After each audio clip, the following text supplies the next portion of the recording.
This is Jocelyn with Real Life Homesteaders, and on this week's video I am going to share a clip where we let the cows out on spring pasture, and I'm also going to introduce you to some new calves. So some of the joys of spring is starting to have our spring calves, and then also seeing the grass green up and get firm enough to put the cows out on it. So I'm going to share the clips, and then after that I'll share some insights as to why we take some of these management practices with our cattle. So I'm out here in the barn, and that's Treasure, and she is giving Miss Muffin kisses. Muffin was born this morning. And then over here, that's Bubbles, and that is Candy. So we have got three very, very young calves right now, 2 heifers and a bull. And our hope is that Mr. Bubbles will become our new breeding bull here. So very exciting times here, spring on the farm. So our pasture is now green enough that we can let the girls off of the winter paddock, which with all of this recent rain is extremely muddy. So Farmer Mark is headed to the gate, and the girls have realized he is up to something. And in fact, I think that's Chocolate sitting there already waiting, and you can see that as he was walking, the girls all started this entire lineup of moving, and here they go. They're headed out onto fresh grass, and they're excited. It's late afternoon. It's about 2.5 hours before milking time, and here at the start we limit the amount of time that the girls get on fresh grass because this is a dietary change. We're going from dried grass to fresh grass, and we don't want to shock their systems by giving them too long on the fresh grass.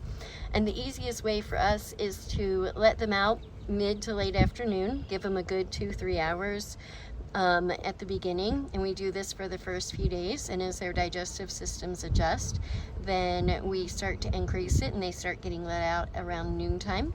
And then again, as they adjust, we'll move to all day out on fresh green grass, but we don't want to make it a big shock to their system, and we want them to be able to enjoy it and their milk continue to taste as sweet as always. So here is a beautiful view of the cows out on spring pasture.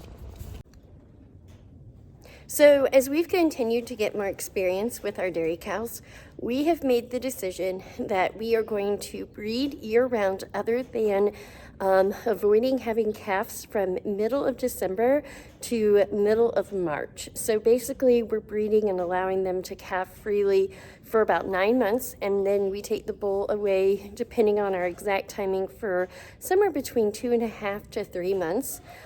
So right now we've recently moved Chucky, our breeding bull, over on the other side with some of our young steers, and allowed him to have some friends with him, but yet he's not with our dairy girls. So anybody that isn't already bred will not get bred for the next 2.5 months.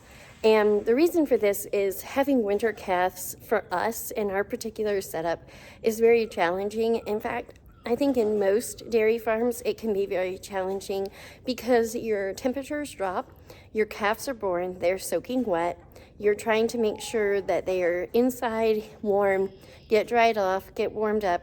You guys have probably seen my videos of us bringing calves into the house.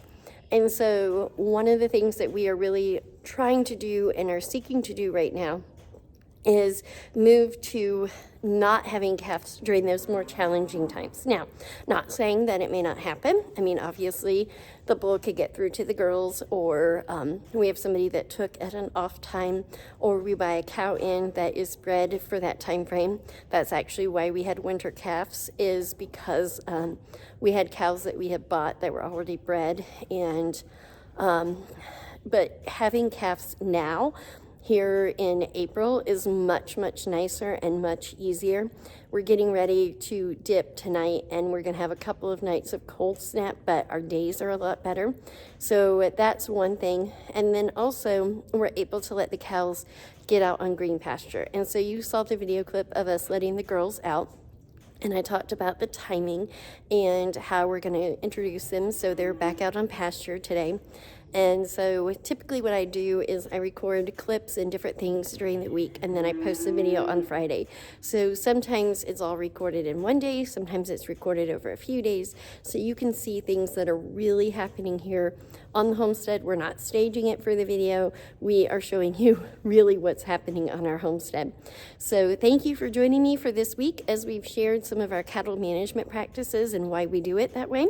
Hope you enjoyed the babies. Be sure to like and subscribe here on YouTube, and then check out our website, reallifehomesteaders.com. And we hope to see you in September at our first annual Homesteaders Conference. So see you next week.